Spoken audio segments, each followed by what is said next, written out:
walafiat. Mudah-mudahan semuanya semakin sehat dan semakin taat pada Allah Ta'ala, semakin bahagia dan semakin mudah menjalani kehidupan dunia dan selamat nanti sampai jannah. Amin Allahumma amin. Saya tadi tidak lihat jam, asyik ngobrol, lupa lihat jam. Tiba-tiba saya nanya, jam berapa ini? Jam 12 lewat. Sudah terlambat ini saya ini. Karena asyik ngobrol. Nah, hidup juga begitu. Hidup ini kalau asyik, nanti tiba-tiba, sudah waktunya mati. Umur 60, umur 70, itu kan waktunya meninggal dunia.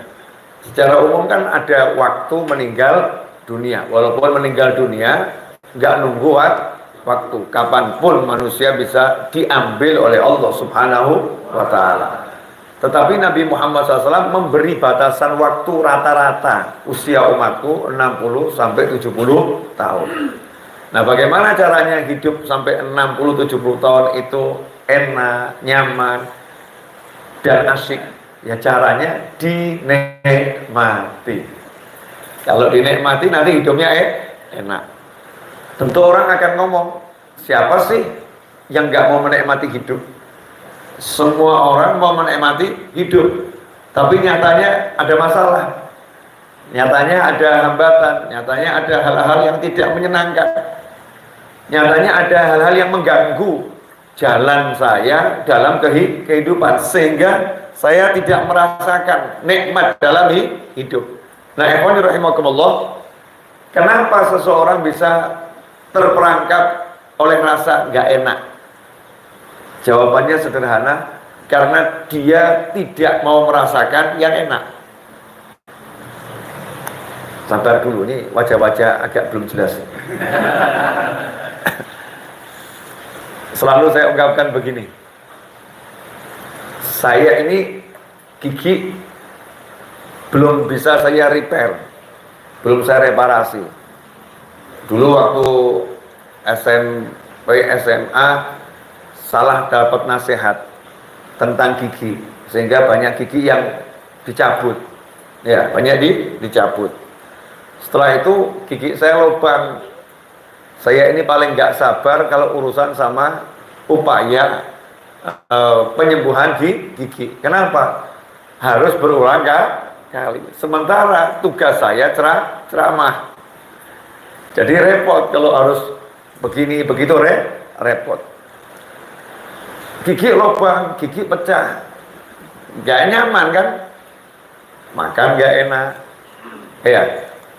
Makan keripik sedikit aja tuh satu, Masya Allah, nyungsep kemana itu ya. Nyarinya susah. Buat begini gak enak, begini gak enak, urusan mulut. Kalau saya berpikir tentang itu, maka lihat makanan yang ada di pojok sana, udah gak enak dari sekarang.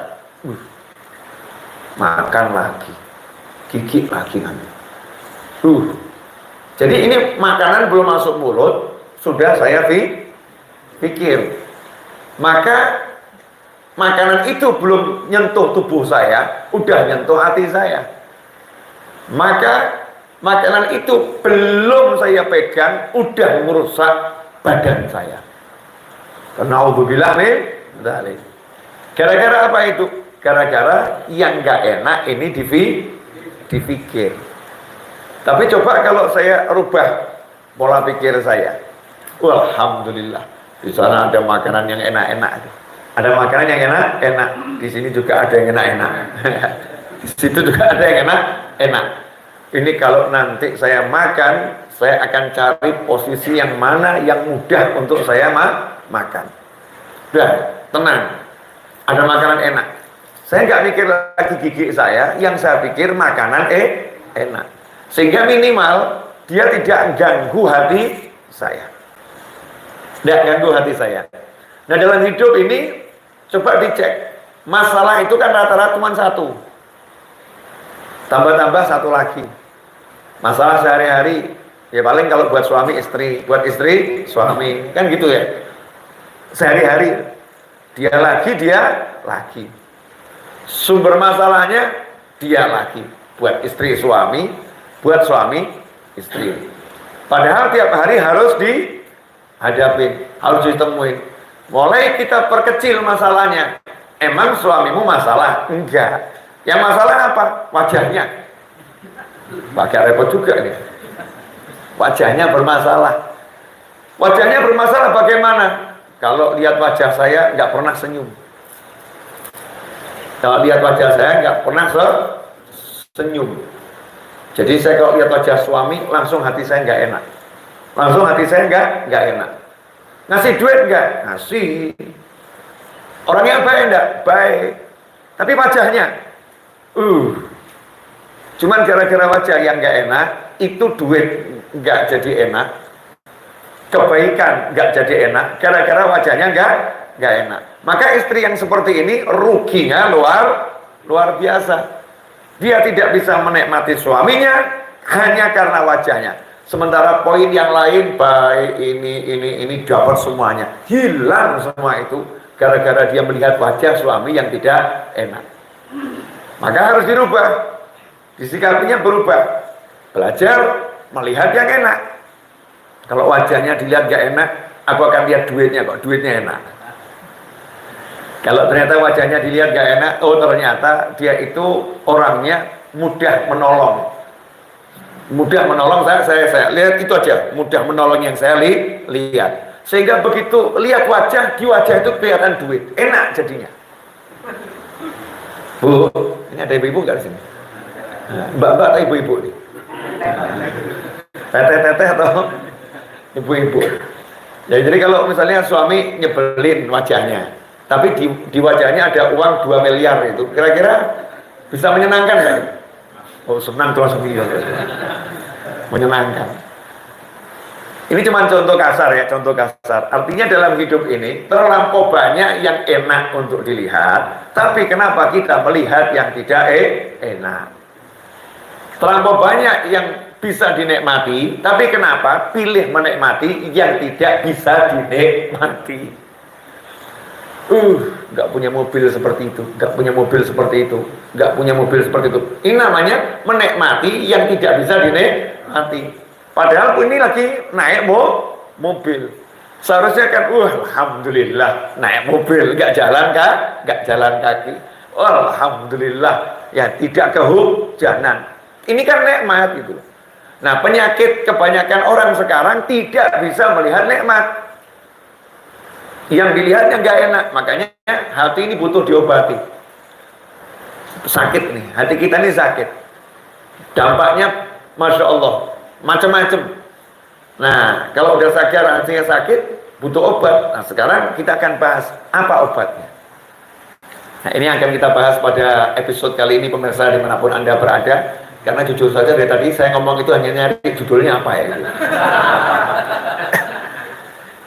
Kayaknya udah paham mau jelasin apa gitu ya. Karena saya kalau ngomong nggak pernah mikir, dikasih mic ngomong gitu aja ya. Mau ngomong apa yang nggak tahu. Mas Seto tuh kalau nanya sama saya, Beb judulnya apa? Gak tahu. Udah judul menyusul, bisa dirubah belakangan. Yang penting ngomong saja nanti. Obat hati. Kalau wajah berjerawat, pergi ke dokter biar nggak berjerawat. Tadi gigi sakit, pergi ke dokter biar nggak sakit. Nah kalau hati sakit, cari dokter enggak? Bukan sakit jiwa, bukan loh ya. Hatinya sakit. Hati sakit itu bagaimana? Contohnya, berhadapan dengan yang maha indah tidak bisa merasakan keindahannya. Sakit itu. Saya duduk di sini, mohon maaf duduk di sini. Ini saya udah nggak betah, pengen cepat selesai ceramahnya, terus minum kopi di sana. Samping tempat wudhu itu. Itu samping tempat wudhu, ya tempat wudhu kan ya. Samping tempat wudhu ada kolam koi atau kolam apa itu? Kolam koi cakep itu. Suara gemericik airnya, nikmatnya luar biasa. Nah kalau saya disuguhi keindahan seperti itu kok nggak bisa merasakan keindahan, berarti kan otak saya nggak beres. Sakit nih ya, saya sakit. Nah ini belum sampai di sana aja saya sudah merasakan nikmat indah, berarti saya waras. Alhamdulillah, sehat saya. Ini baru keindahan kecil, kolam koi gemericik air. Nah sementara Allah itu maha indah. Sholat itu kamu lagi berhadapan dengan yang maha indah. Saya lagi berhadapan dengan yang maha indah. Kita lagi berhadapan dengan yang maha indah. Kok sholat tidak bisa merasakan keindahan yang maha indah? Berarti sakit kita. Hati kita sakit. Pengen cepet-cepet selesai. Mana ada laki-laki duduk sama perempuan tercantik di dunia, pengen cepet-cepet pindah tempat duduk. Normalnya orang normal, jujur saja mas, iya udah jujur aja, jangan bingung sama yang di sana.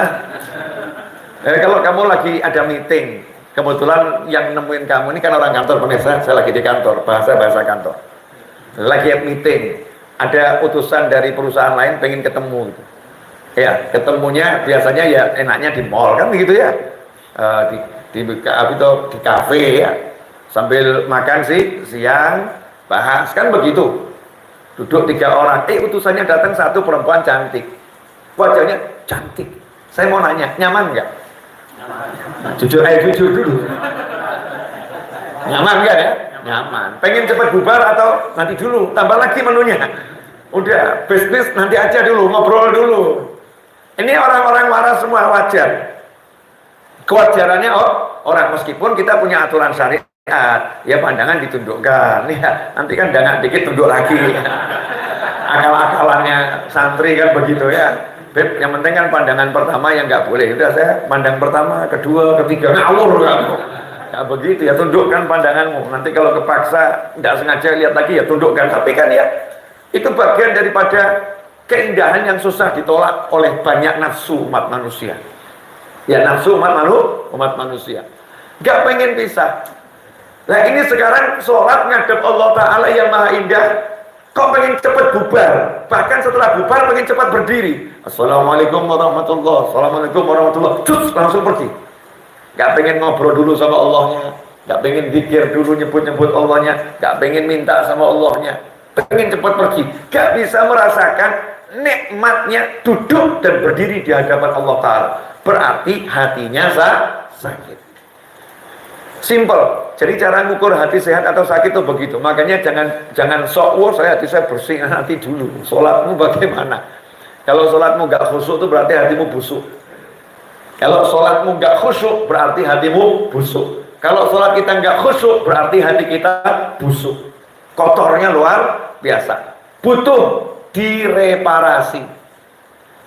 Ya Allah kasih reparasi setahun sekali, namanya puasa Ramadan dengan syarat dan ketentuan yang berlaku. Jadi puasanya itu pakai aturan yang ketat. Suruh jaga jarak dengan makanan. Ya, kalau Ramadan kan jaga jarak dengan makanan. Bahkan lockdown. Kalau Ramadan itu di lockdown. Kamu ya tidak usah kemana nah bagusnya di rumah saja. Memang begitu bagusnya. Sholat, ibadah, zikir, sholat, ibadah, zikir. Seharusnya seperti itu. Dulu tuh kalau Ramadan sekolah-sekolah di Indonesia libur dulu. Ya, dulu seperti itu. Nanti kalau saya jadi presiden tahun 45.000 Masehi, itu nanti kalau bulan Ramadan seluruh perusahaan saya liburkan di Indonesia. Kecuali yang saya buka. Ya, kecuali yang saya buka, kan nggak semuanya harus buka. Seperti kemarin kan bisa toh work from home. Nanti kalau Ramadan kerja dari rumah, nggak usah kan ngantor. Itu nanti tunggu 45.000 Masehi kalau kiamat belum tiba. Nah, ikhwani rahimakumullah. Ramadan ini obat hati. Puasa, ibadah itu obat hati. Tapi nunggunya setahun sekali. Itu namanya penyembuhan massal. Makanya begitu tiba hari raya namanya Idul Fitri, kembali seperti pabrikannya. Jadi fitrah itu sesuai pabrikannya, masih asli gitu. Kalau mobil ya sudah diturun mesinkan lagi oleh perusahaannya, dijadikan baru lagi, servis total gitu ya. Bukan cuma servis berkala, enggak, tapi servis total, turun mesin, tapi yang nurunin ahlinya, pakarnya perusahaannya, dikembalikan seperti aslinya. Jalan dia seperti bayi, bersih hatinya bersih. Kemudian dikasih servis berkala oleh Allah Ta'ala. Servis berkala itu namanya sholat 5 waktu. Kalau kita bahasanya ganti oli gitu kan ya, Nah, ini servis perkara. Sholat 5 waktu, subuh, zuhur, asar, maghrib, isya. Ini obat hati. Ini obat hati. Kalau ternyata masih kena 5 waktu belum beres, Allah kasih servis perkara skala lebih besar lagi. Namanya sholat Jumat. Dikumpulkan dengan banyak orang di hari Jumat, dikasih syarat, diam semua, nggak boleh bicara, dengarkan khotib. Diam itu proses untuk membersihkan hati, karena diam dan mendengarkan. Jadi betul-betul pikirannya diam, hatinya diam. Nah, ini banyak orang yang sudah mulutnya diam, pikirannya enggak diam. Mulutnya diam, hatinya enggak diam. Jadi hatinya berkelana kemana-mana, sama sekali enggak dengerin khutbah Jumat. Dalam mendengarkan khotib, walaupun obrolannya khotib ini biasa, Allah akan menyembuhkan kita. Ya Allah akan menyembuhkan kita itu. Ada rahasia, jadi rahasia Allah dalam sholat Jumat. Nah, ini kalau diikuti terus nih proses-proses ini, sebetulnya sembuh. Tapi ternyata yang terjadi, sholat kita juga belum sembuh, sholat Jumat juga belum sembuh, kasih Ramadan juga belum sembuh. Berarti harus minum vitamin tambahan. Ya, harus mengkonsumsi obat tambahan. Lah, apa itu obat tambahan yang efektif? Salah satu yang paling mujarab adalah bersolawat kepada baginda Muhammad Sallallahu Alaihi Wasallam. Karena dikatakan solawat itu zikrullah, dan zikir itu penghapus karat-karat yang ada dalam hati. Solawat itu adalah pembersih jiwa. Nah, bagaimana solawat bisa membersihkan jiwa? Saya akan bahas setelah menyeruput yang aromanya udah menggodai. Jadi kalau ada godaan, ya jangan biarkan mengganggu pikiran. Moga ditunjuk. Masya Allah. Ni'mah. Jahe itu minuman surga yang disebut di Al-Quran. Zanjabil itu ya, salah satu minuman surga yang disebut di Al-Quran. Makanya saya suka wedang jahe. Kenapa? Minuman jannah itu nanti. Ya, kalau kita biasakan minum di dunia dulu, kan nanti di surga minum. Tapi jangan kemudian ngomong, Bib, itu di surga juga ada sungai Khomer. Jadi sekarang saya mabuk dulu. Ngaco. Khomer haram. Ya, Khomer haram. Belajarnya salah itu tadi kalau begitu. Ya, obat hati, sholawat. Bagaimana sholawat ini jadi obat? Dan obat yang sangat mujarab, cepat, efektif, itu sholawat. Bagaimana bisa? Saya akan kasih satu hadits Nabi SAW, maknanya, yang nanti bisa mengungkap sholawat itu obat. Dikatakan dalam sebuah hadits, Rasulullah SAW bersabda yang maknanya, siapa yang berkumpul, kalau ada satu kelompok orang berkumpul, kemudian mereka berpisah, tanpa bersolawat kepada Nabi Muhammad SAW, maka mereka pisah dengan aroma yang lebih busuk daripada bangkainya keledai. Wah, jadi orang yang duduk kemudian pergi, duduk, pergi, nggak ada solawatnya, aromanya lebih busuk daripada bangkai keledai. Sehingga kalau kita ambil mafhum mukhalafah, pemahaman kebalikannya, siapa yang duduknya itu bersolawat, maka dia akan pergi, tempat duduknya aromanya harum, dianya aromanya harum. Nah, keharuman itu letaknya sumbernya dari mana? Dari hatinya. Hatinya menjadi harum karena dia bersolawat. Nah, hati yang harum inilah hati yang sehat. Gigi itu kalau lagi sehat kan mulut aromanya enak. Kalau gigi itu banyak lubang, mulut aromanya enggak enak. Betul ya? Lambung kalau lagi bermasalah, giginya sehat, lambungnya bermasalah, aromanya enak enggak itu? Enggak enak. Tapi kalau lambungnya ini sehat, aromanya akan sehat, enak. Betul ya? Hormon ini kalau sehat, ketiak aromanya tidak bermasalah. Tapi kalau hormonnya nggak sehat, berlebihan, ketiak aromanya Masya Allah. Kan seperti itu ya. Jadi aroma itu tolok ukur paling standar. Mau tahu orang ini sebetulnya ada masalah nggak di lambungnya, ada masalah nggak di giginya, aromanya secara fisik begitu. Kalau kita mau tahu hati kita ini sehat atau tidak, aroma hati kita bagaimana? Aromanya busuk atau aromanya harum? Nah, sementara kita nggak bisa mencium aroma karena hidung kita juga lagi tidak sehat. Kita nggak bisa mencium aroma dari tubuh kita sendiri, hati kita sendiri. Tapi betul itu ada aromanya. Orang-orang tertentu diberi Allah Ta'ala kemampuan untuk mencium aroma tersebut. Nabi SAW menyampaikan sabda tersebut kepada para sahabat. Buat apa Rasul menyampaikan sabda kalau yang diajak bicara nggak bisa? Sementara Rasul mengatakan kalau bicara sama orang sesuai tingkat pemahamannya. Rasul berbicara dengan para sahabat. Sahabat itu hidungnya beda dengan hidung kita, telinganya beda dengan telinga kita, pandangannya beda dengan pandangan kita.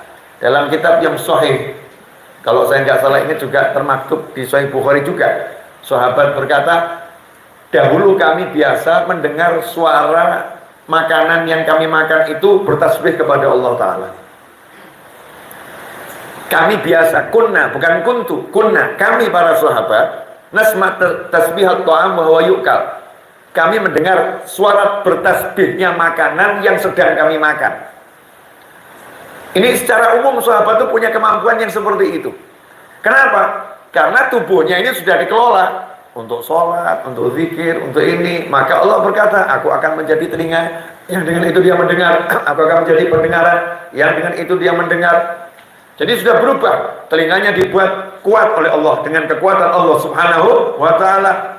Kemudian penglihatannya dibuat kuat oleh Allah Ta'ala dengan kekuatan Allah Subhanahu wa Ta'ala berubah. Seperti yang Allah berikan kepada muridnya Nabi Sulaiman alaihissalam.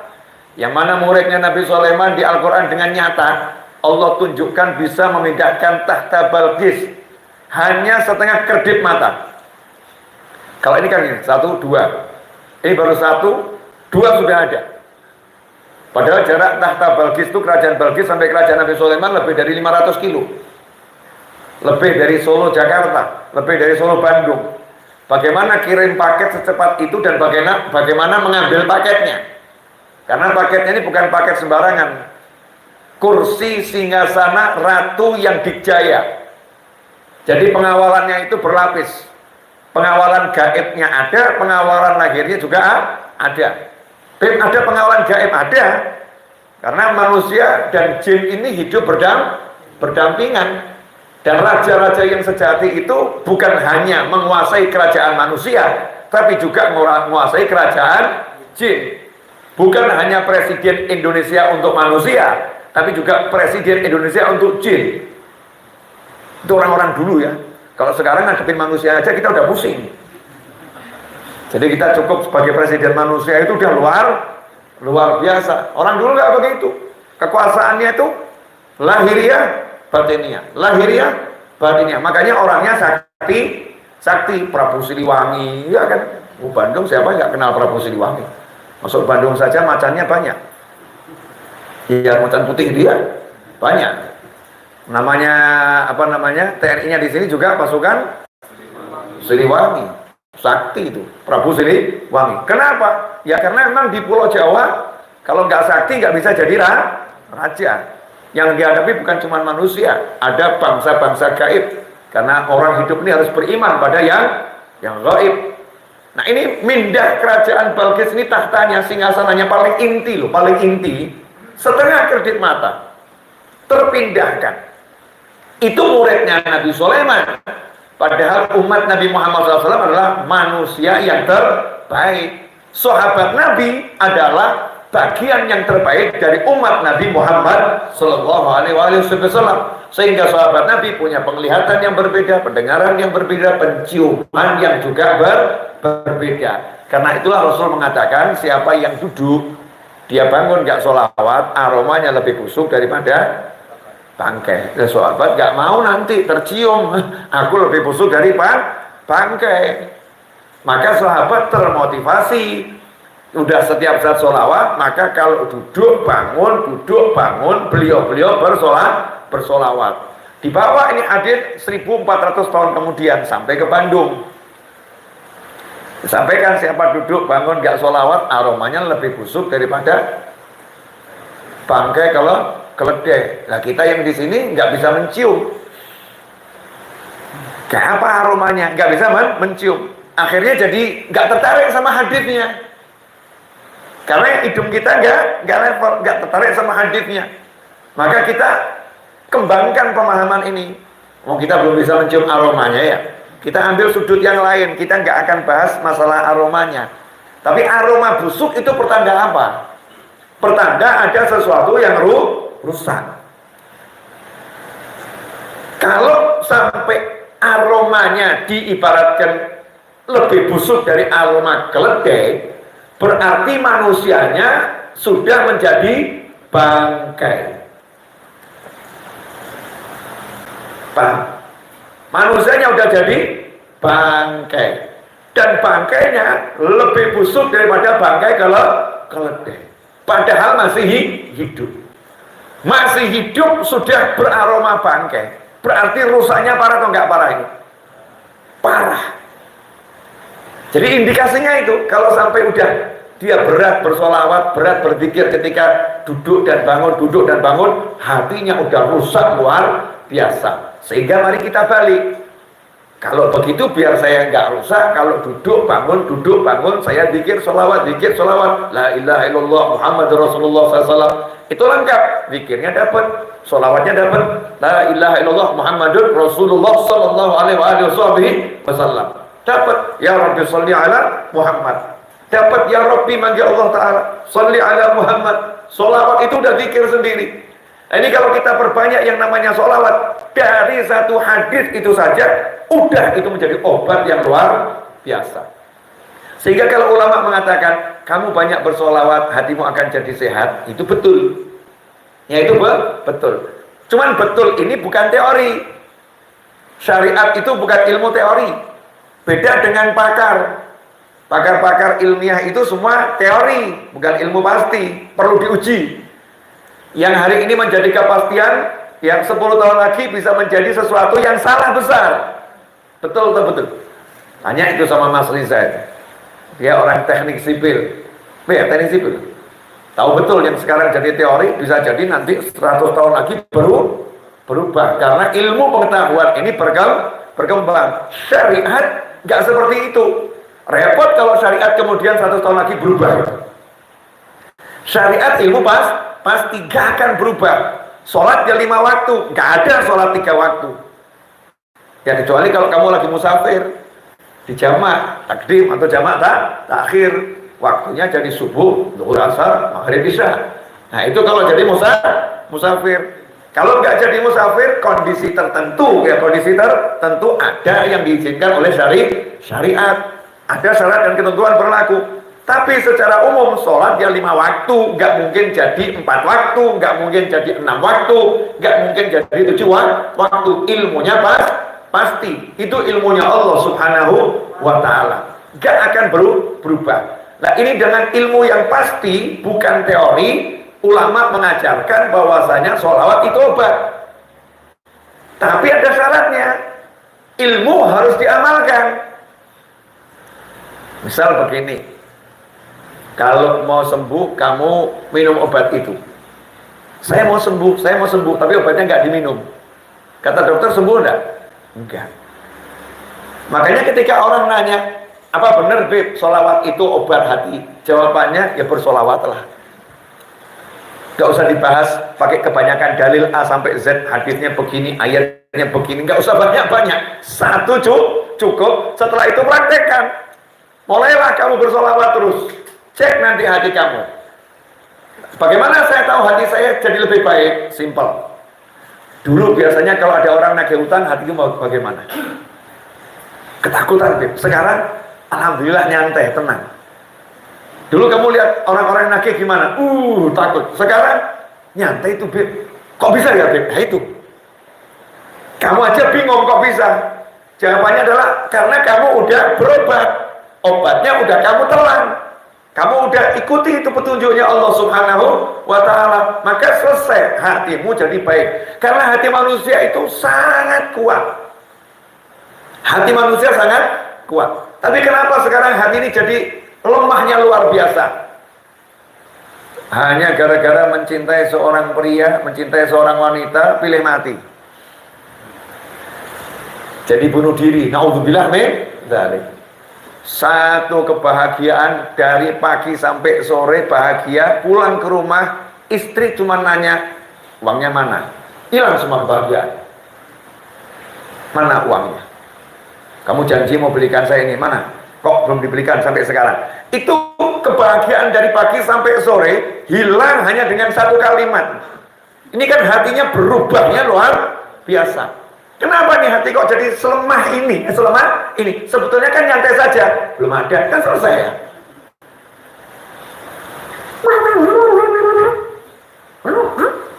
Selesai. Paham maksud saya?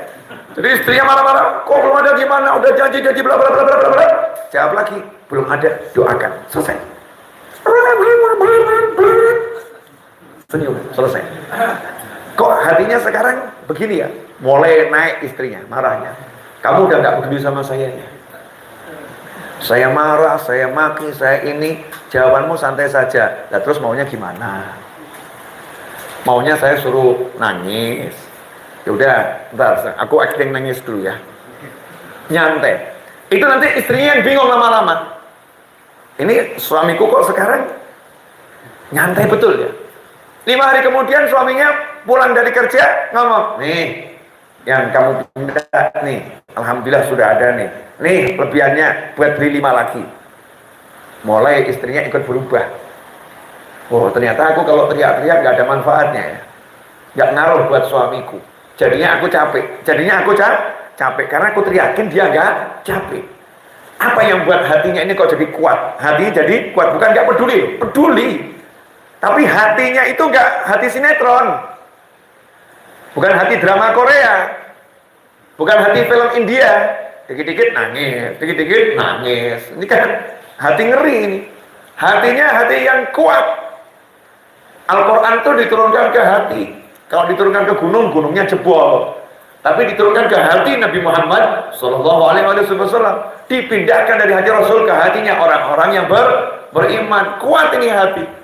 Nah kenapa hati rentan sakit berarti? Nah obatnya apa? Obatnya bukan teori, obatnya praktek. Makanya dibuat sama para ulama, yuk duduk baca sholawat.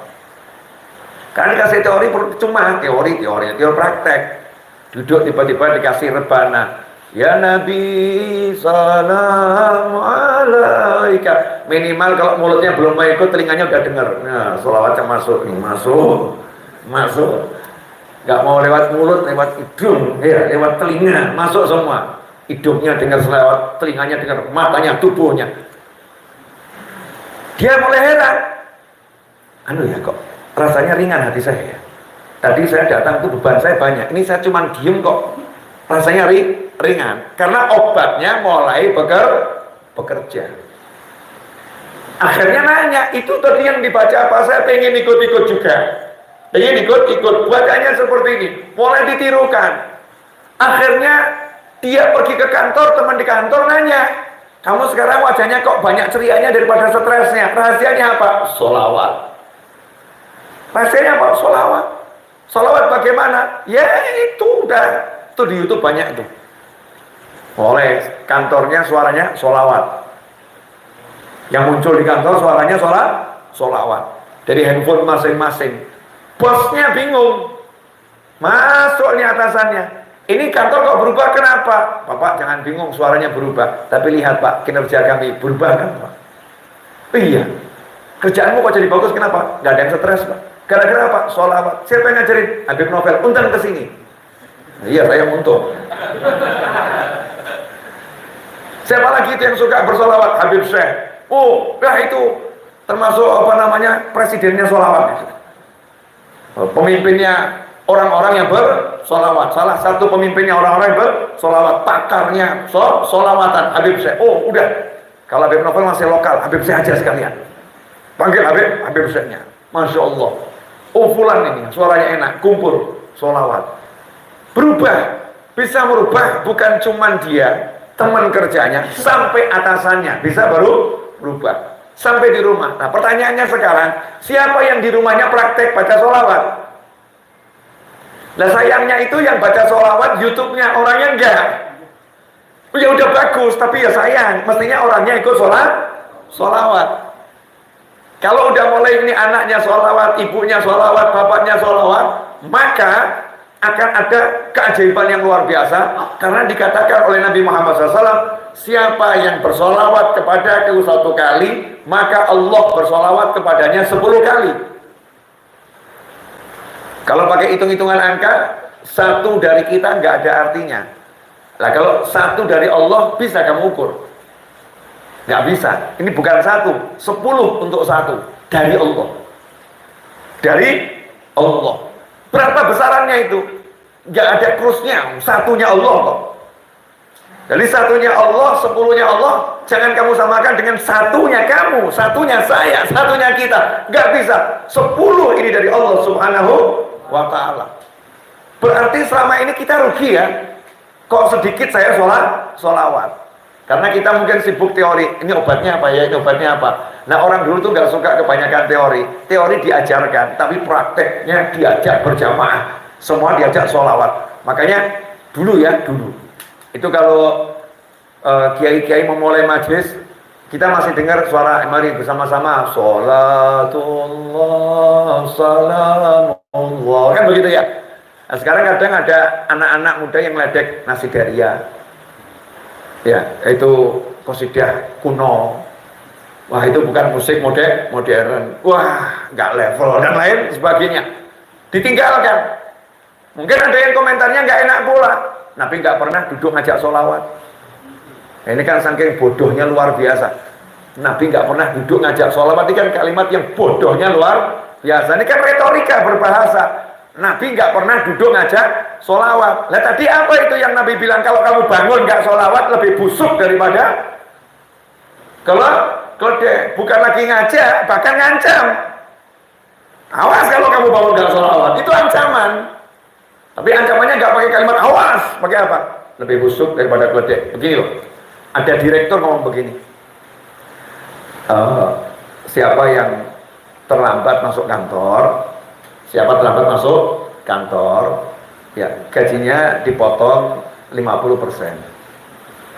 Sama direktur ngomong begini, awas ya kalau terlambat. Mana yang lebih enak didengar?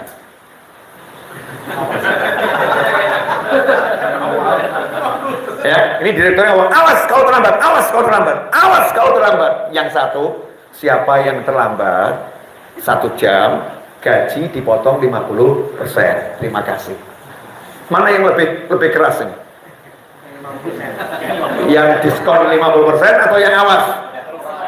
50%. Nabi SAW nggak teriak-teriak ngomong, kalau berdiri nggak sholawat, awas kamu, hati-hati kamu. Enggak. Rasul ngomong, siapa yang duduk berkumpul, nanti dia bangun, nggak baca zikir, nggak baca sholawat, aromanya lebih busuk daripada keledai. Nabi kasih dia predikat lebih busuk. Berarti ini keras atau nggak keras? Super keras. Padahal yang bicara manusia yang super lembut, paling lembut, Nabi Muhammad SAW. Tentang sholawat itu Rasulullah semuanya itu yang nggak mau sholawat ancaman. Ancaman. Kenapa? Sampai Rasul bilang Allah bersolawat buat orang yang sholawat. Kok ada orang nggak mau sholawat ketika mendengar sholawat kepada Nabi Muhammad SAW? Maka Rasulullah marah. Sampai Rasul ngasih kalimat al-bakhil. Jadi kalau misalnya seorang kiai bilang itu orang pelit banget, berarti kan orang itu ya pelitnya luar biasa. Bayangkan kalau sampai Nabi SAW ngomong, itu loh orangnya itu pelit, itu orang itu pelit. Rasulullah bilang begitu. Berarti kira-kira itu pelit atau super pelit ya? Super pelit, super medit, bakhil, kikirnya luar biasa. Siapa ini? Ternyata bukan orang yang nggak mau sedekah. Enggak. Nabi ngasih definisi pelit itu bukan itu. Mengejutkan. Seseorang yang aku disebutkan di hadapannya tapi dia enggan bersolawat kepadaku SAW, maka orang itu pelit. Orang itu pelit. Nabi disebut SAW dia enggan bersolawat, pelit. Berarti kalau Nabi belum disebut dia suka sholawat, kata Rasul apa? Dermawan. Dermawan. Sehingga kalau mau dibuka dalil-dalil sholawat, Masya Allah, terlampau banyak. Makanya ulama kadang nggak mau suka banyak dalil, tapi kebanyakan praktek. Yuk duduk sholawat, yuk duduk sholawat. Kamu kalau mau ngapa-ngapain sholawat, mau masuk masjid dianjurkan sama Rasulullah sholawat, keluar masjid disuruh sholawat, mau duduk suruh sholawat, mau bangun disuruh sholawat. Bahkan ada hari khusus buat sholawat. Saya mau nanya, sholawat kan dianjurkan tiap hari ya, betul? Ada enggak hari khusus buat khatam Al-Quran? Ya, setiap Jumat khatamkan Al-Quran, ada enggak? Enggak ada. Kita boleh khatamkan Al-Quran kapanpun, tapi Rasul enggak buatkan hari khusus buat khatam Al-Quran. Sholawat, kita boleh dan dianjurkan baca sholawat kapanpun, tapi Nabi SAW buat hari khusus untuk bersolawat. Perbanyaklah sholawat kepadaku di malam Jumat dan di hari Jumat. Sampai dibuatkan hari khusus. Ini hari khusus untuk lebih banyak bersolawat. Kenapa begitu? Penting gitu loh. Penting. Solawat ini super luar biasa. Nah sekarang saya lanjutkan dikit. Tambah dikit boleh, Bib? Ya, karena baru mukadimah ini. Saya kan belum ngomong, baru cerita tentang solawat, belum mau ngomong. Ini manfaatnya solawat untuk hati-hati yang sakit. Nah sekarang nilai plusnya, ngeri. Kalau dibahas tuh, ya Allah, kaget kita. Karena solawat itu langsung mengangkat pangkat orang biasa menjadi orang luar biasa. Maaf ya, saya mau kasih contoh yang biar masuk di kepala saya dan kepala antum semua.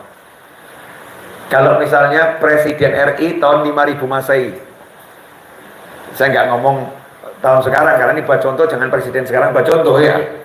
Kenapa salah nanti? Presiden RI tahun 5000 Masehi. Kita hidup berapa berarti? 3600 tahun lagi. Kita hidup di tahun 5000 Masehi di Negara Kesatuan Republik Indonesia. Terus tiba-tiba presiden ngomong begini. Siapa yang kirim pesan WhatsApp ke saya, langsung akan saya jawab dengan telepon saya. Saya mau nanya, kira-kira orang tertarik tidak kirim pesan WhatsApp? Karena pengen kenal dekat sama presiden, betul ya? Pengen di sama presiden, dia akan kirim pesan WhatsApp. Begitu dia kirim pesan WhatsApp dan dia ditelepon sama presiden, kira-kira pangkatnya sama atau berubah? Yang tadinya dia orang biasa, jawabannya, presiden pernah ngobrol sama aku loh. Berubah ya. Kalau dia kirim pesannya sekali, aku akan telepon dia 10 kali. Hari ini presiden telepon aku 10 kali. Hari ini presiden telepon aku 100 kali. Ini orang ini di masyarakat nilainya naik enggak? Naik. Karena apa naiknya? Apa karena dia kerja keras?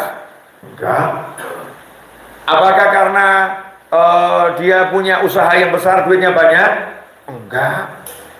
Karena baiknya presiden membuat kebijakan menaikkan pangkat orang hanya dengan kirim pesan WhatsApp. Pangkatnya langsung naik. Kenapa presiden berbuat seperti itu? Sayang sama rakyatnya. Sayang sama rakyatnya. Karena kalau mau kenal presiden harus begini, harus begitu, rakyatku susah kenal aku. Rakyatku akan susah naik pangkat. Ini saya ambil permisalan biar paham ya. Karena kan jabatan tertinggi di dunia itu kan presiden. Nah sekarang kita bukan bicara presiden, bicara tentang penguasa jagat raya, yaitu Allah Subhanahu wa Ta'ala. Siapa kita sampai Allah mengatakan aku akan bersolawat kepadanya 10 kali? Jadi kita yang bukan siapa-siapa tiba-tiba disapa Allah 10 kali, hanya karena kita mau menyapa Nabi Muhammad SAW. Kamu mau sapa nabiku, aku sapa kamu 10 kali. Kamu mau sapa nabiku, aku akan sapa kamu 10 kali. Kita ambil efek apa itu kalau misalnya benda dijatuhkan ke air terus ada gelombangnya, namanya efek apa? Kalau di air, istilahnya dulu. Hah? Riaknya itu loh ya. Kan bukan benda jatuh itu kan bukan cuma di situ kan ya efeknya, tapi efeknya sampai ke tepian, semakin besar. Nah kalau Allahnya bersolawat 10 kali, kira-kira malaikatnya berapa kali? Artinya ketika Allah bilang aku bersolawat kepadanya, aku beri dia rahmat, aku ampuni dia, aku angkat derajatnya, seluruh makhluk Allah akan ikut Allah Ta'ala. Gunungnya, langitnya, malaikatnya, tumbuhannya, semuanya akan ngikutin apa maunya Allah. Maka dengan orang itu bersolawat, sebetulnya dia lagi menaikkan nilainya di jagat raya. Naik nilainya di jagat raya. Seluruhnya langsung akan melihat dia. Siapa orang itu? Kok sampai Allah secara khusus memberinya rahmat? Ada rahmat umum, tapi ini dapat rahmat yang khusus. Karena orang kafir pun dapat rahmat. Karena orang-orang kafir kalau nggak dapat rahmat, nggak bisa makan, nggak bisa minum, nggak bisa menghirup udara. Bagian kasih sayang Allah di dunia ini ada darinya. Walaupun orang nggak beriman dikasih, mukmin dapat kasih sayang, tapi ini khusus. Kasih sayang khusus yang Allah berikan karena dia mau menyapa Nabi Muhammad SAW. Dikasih oleh Allah Ta'ala. Ditambah lagi, Rasulnya SAW dibuktikan. Jadi bukan cuman Allah ya, sudah nunjukin. Allah juga menunjukkan, kalau udah aku buat kebijakan seperti ini, semuanya ikut. Buktinya Nabiku Muhammad SAW. Sampai Allah tugaskan malaikat khusus dengan semua daftar nama makhluk sejak diciptakan ila yaumil qiyamah. Jadi daftar nama dari Nabi Adam sampai hari kiamat, manusia maupun jin, itu ada di database-nya Allah Ta'ala. Allah serahkan malaikat khusus, pegang database ini, bawa di samping Nabi Muhammad SAW. Kalau ada orang bersolawat dan salam kapanpun dan dimanapun, langsung akan muncul di aplikasinya Allah ini. Muncul, dan malaikat akan membacakannya. Ini high speed betul ya, bukan 5G, ini tidak tahu teknologi langit macam apa. Dan bagaimana kemampuan malaikat membacakannya, dan bagaimana kemampuan Nabi membacanya SAW. Karena ini di atasnya digital ya, ruhital,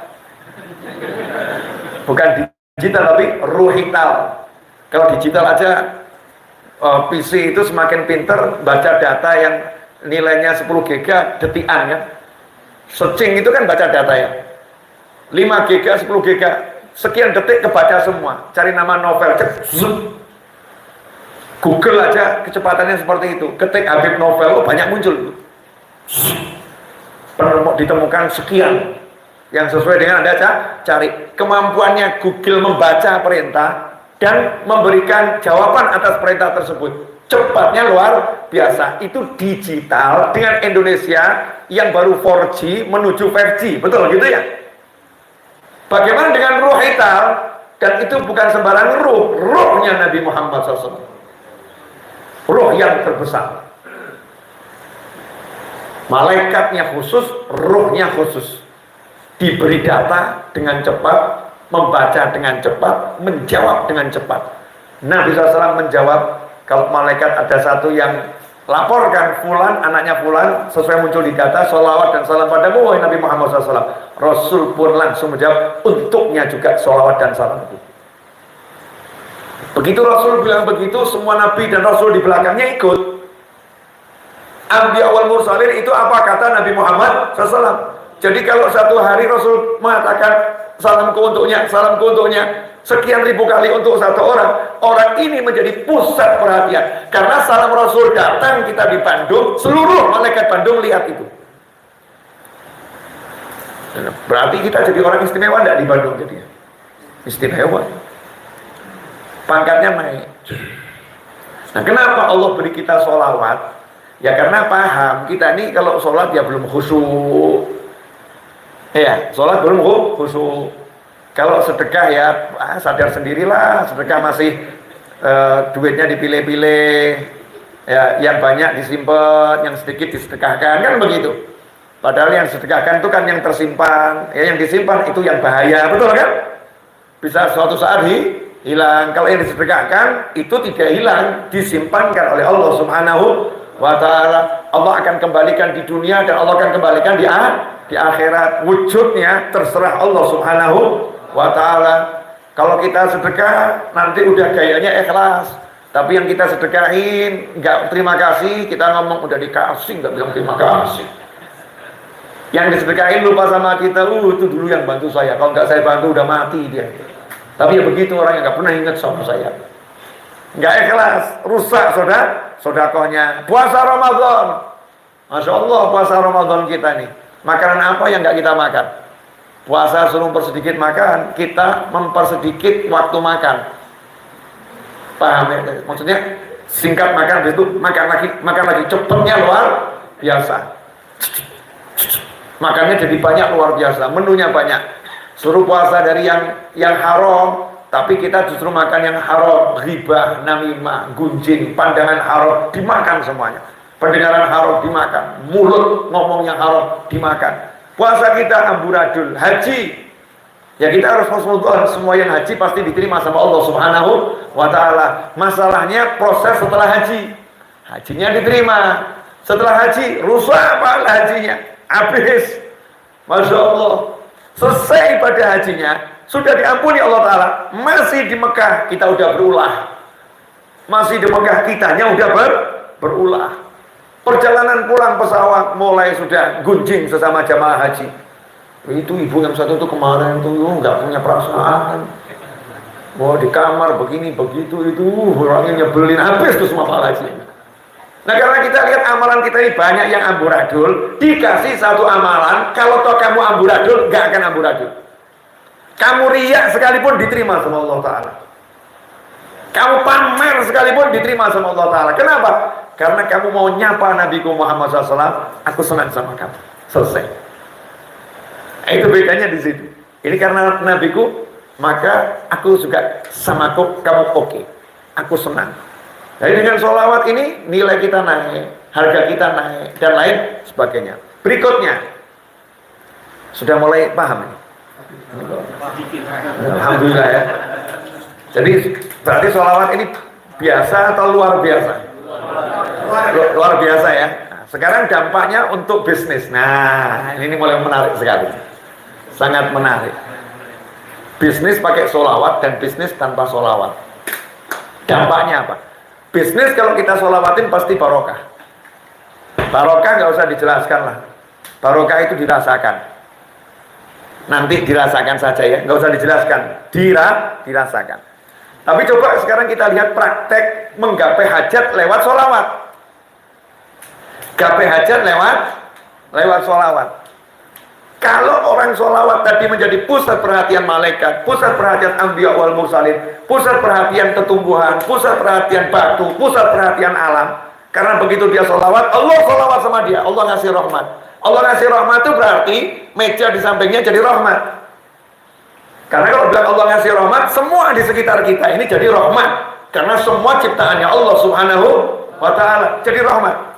Lah kalau udah semua ini bersama kita jadi rahmat, kemudian kita bilang, ya Allah aku pengen mobil itu. Ini yang bersama kita langsung ke mobil tadi. Alam ini akan membuat kita dengan izin Allah Ta'ala mendapatkan mobil tersebut. Kenapa? Rahmah. Yang kerja rahmat. Semuanya jadi mudah. Nah cuman masalahnya sekarang ini diajarin sholawat gitu, apa ya, masa sih? Mana mungkin? Apa bisa? Apa iya? Praktekkan, jangan teori, praktekkan. Tapi ya sholawat. Maksudnya bagaimana? Sholawat itu seperti sholat. Seperti sholat. Adabnya seperti sholat. Orang sholat itu harus dalam keadaan suci, hadas kecil dan hadas besar. Maka kalau kita ini masih berhadas besar, junub ya mandi janabah dulu buat yang laki-laki. Nah, buat yang perempuan kalau menstruasi nggak jadi masalah, kan nggak bisa toh mensnya suruh pergi nggak bisa, itu permanen. Tapi kalau bukan menstruasi karena junub ya mandi janabah. Walaupun dalam keadaan junub boleh bersolawat, boleh, bahkan dianjurkan jangan berzikir. Tapi kalau untuk menggapai hajat tadi loh, mau punya hajat hajat pengen punya rumah, hajat pengen menikah dengan anak seseorang, hajat, ya jangan junub-junub sholawat untuk gapai hajat. Gak pas, gak serius kamu. Yang serius, mandi, bersih, wudhu, ya, pakaian yang berwarna putih, serba harum. Khudhu zinatakum inda kulli masjid. Kata Allah Ta'ala, kalau mau sholat pakai pakaian yang terbaik. Kita pakai yang terbaik, harum. Kalau posisinya bisa menghadap kiblat, artinya tidak lagi dalam perjalanan, tidak di kantor, tidak ini, posisinya di tempat yang memang betul untuk ibadah. Entah musola umum atau musola khusus di rumah kita, menghadap kiblat. Duduk dengan khusyuk, kemudian betul-betul menghadirkan Nabi Muhammad SAW dalam hati, dalam pikiran. Cinta kita hadirkan. Bayangkan Rasul ada di hadapan kita, kemudian kita mengucapkan Allahumma sholli wa sallim ala Sayyidina Muhammadin wa ala alihi wa sahbihi, atau apapun sholawatnya, sambil kita mengatakan, ya Allah, berkat sholawat ini, ya Rabb, tolong hajatku yang satu itu wujudkan dengan mudah. Itu nanti insya Allah antum akan melihat sendiri, ajaibnya luar biasa, ajib pokoknya.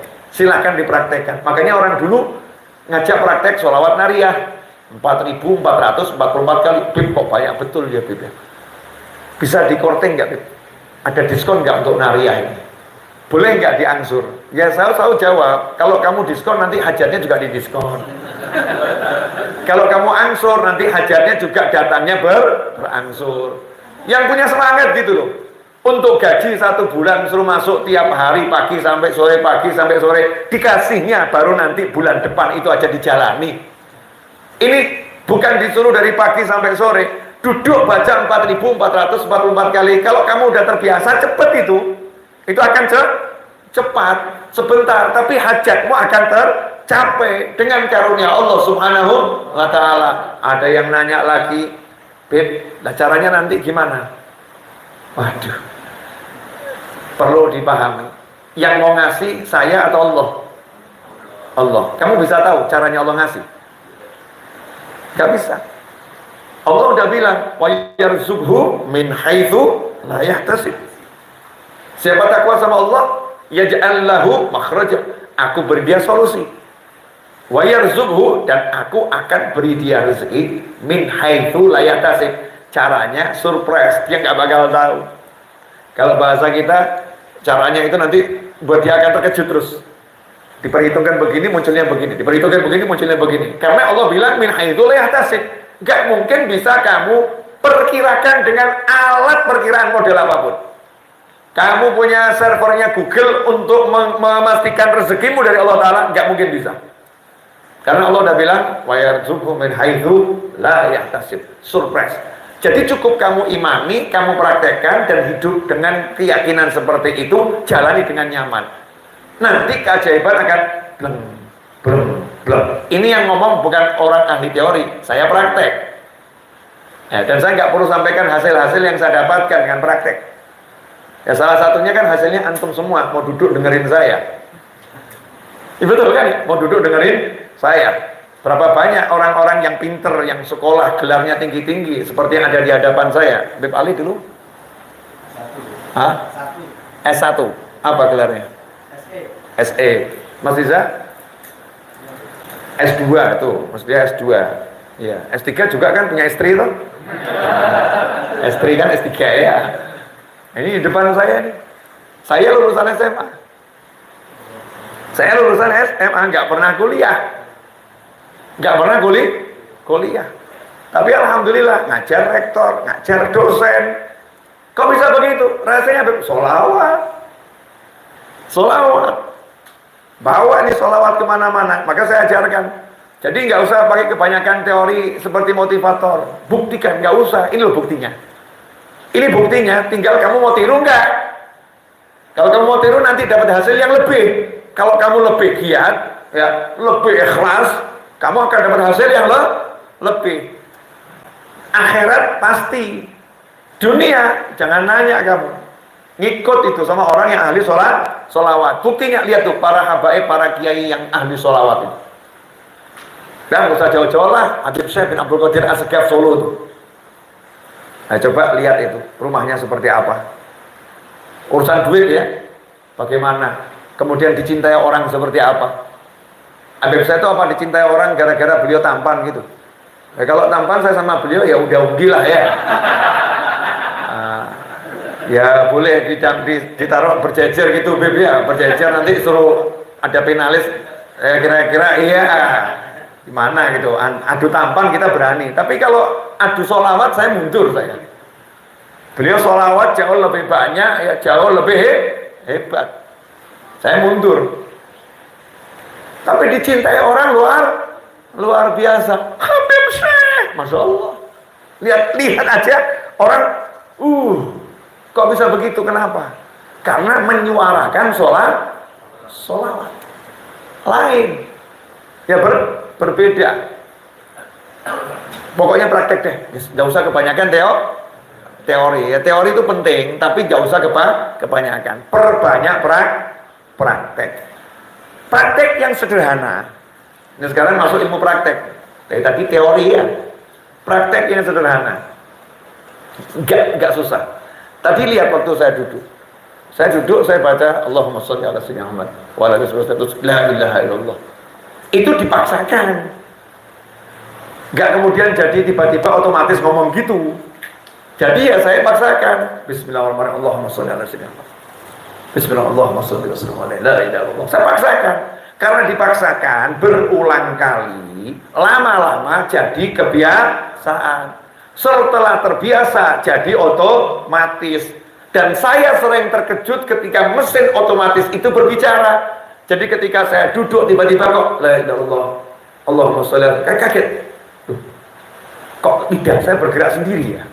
Hati saya ngomong sendiri seperti ini ya. Kaget saya. Alhamdulillah. Tubuh saya sudah apa? Refleksnya begitu kan, alhamdulillah. Syukur nih. Ini hasil karena memaksakan diri. Nah kalau kita sudah terbiasa duduk bangun begitu, kira-kira satu hari sholawatnya berapa kali? Susah ngitungnya ya. Karena ya aktivitas manusia ini kan duduk bangun, kecuali yang sakit. Yang sehat kan begitu, jalan duduk berdiri, jalan duduk berdiri, kan begitu. Kemudian yang simpel sederhana lagi, kalau kita pagi hari dan sore hari, perintah dari Nabi Muhammad SAW, bersolawatlah kepadaku di pagi hari 10 kali, di sore hari 10 kali. Siapa yang pagi solawat 10 kali, sore solawat 10 kali, dia akan dapat syafaatku. Kama SAW, dapat syafaatnya Nabi Muhammad SAW. Apa arti syafaat? Luas. Bahasa Indonesianya syafaat itu pembelaan. Pembelaan.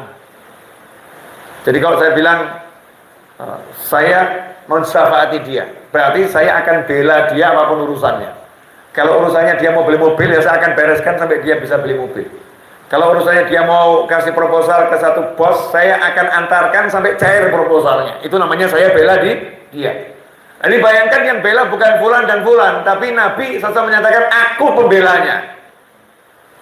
Aku pembelanya. Ya kalau udah dibela oleh Nabi Muhammad SAW, kira-kira malaikat berani tidak berhadapan?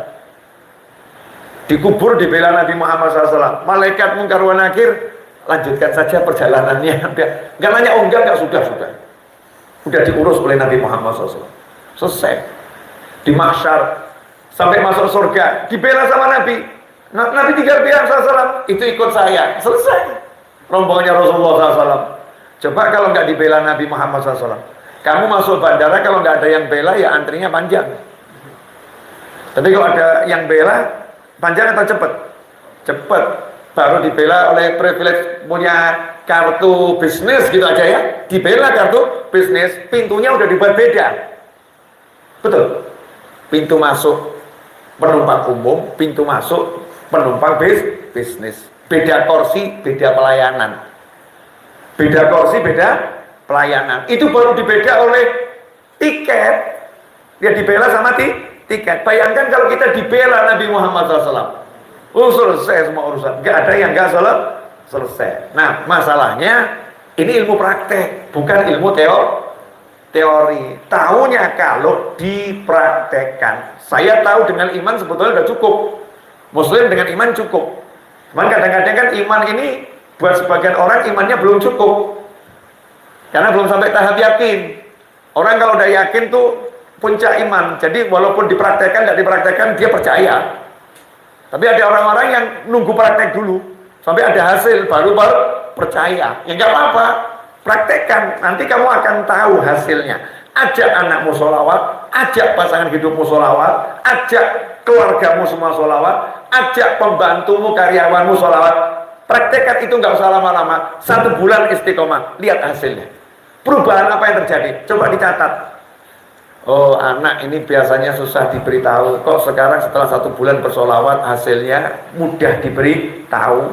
Terus nanti hasilnya tak perlu diberitahu.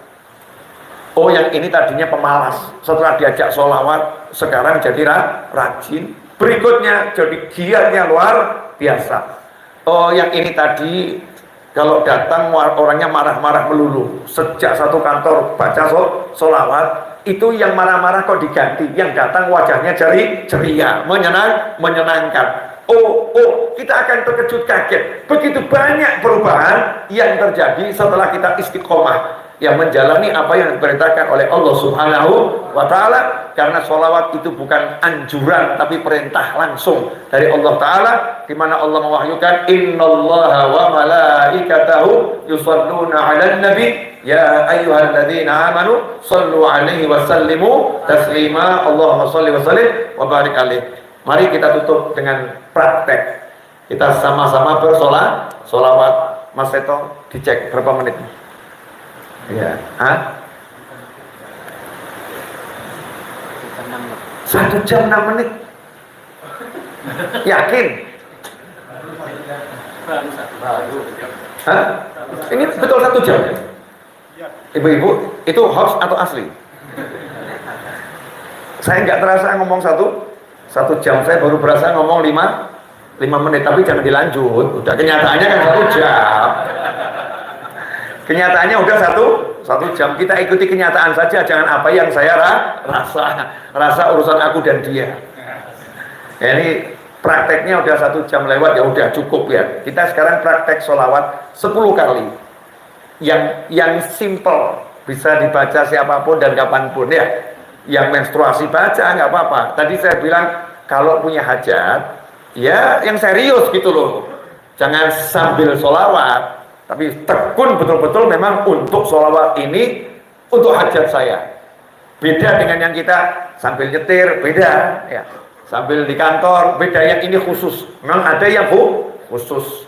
Nah, kita baca sholawat sallallahu ala Muhammad sallallahu alaihi wasallam sebanyak 10 kali. Praktek. Nah, sama punya hajat apa di hati, nanti lihat hasilnya. Ini modalnya sedikit, cuma 10, mintanya besar kan ya. Modalnya sedikit 10 kali, tapi mintanya besar. Saya mau minta apa enaknya ya? Yang murah-murah saja deh. Minta mobil deh. Entah dapatnya tahun berapa, kan minta dulu yang penting. Kan boleh kalau minta sama Allah Ta'ala mobil? Boleh nggak? Kan boleh, mau saya nggak minta sama kalian. Memintanya sama Allah Subhanahu wa Ta'ala. Mau Allah bilang, ud'uni astajib lakum. Minta sama aku beri. Orang mau minta kan suruh sholawat dulu. Ya udah, saya mau minta mobil, sekarang sholawat dulu. Itu permintaan kecil. Permintaan besar apa? Minta bisa melihat Nabi Muhammad SAW. Ya, minta bisa bertemu Nabi Muhammad SAW. Minta diampuni dosa-dosanya oleh Allah Subhanahu wa Ta'ala. Minta ditutup aib-aib kita. Minta diterima amal soleh kita. Semua yang akhirat tadi. Dan minta sehat lahiriah maupun batiniah. Yang kecil minta mobil. Yang gede-gede tadi itu. Yang sifatnya ukhrawi dan yang dunianya sehat wal afiat. Permintaan terbesar manusia untuk urusan dunia itu sehat wal afiat. Yang mahal, yang orang suka lupa itu. Semoga kabul semuanya. Amin.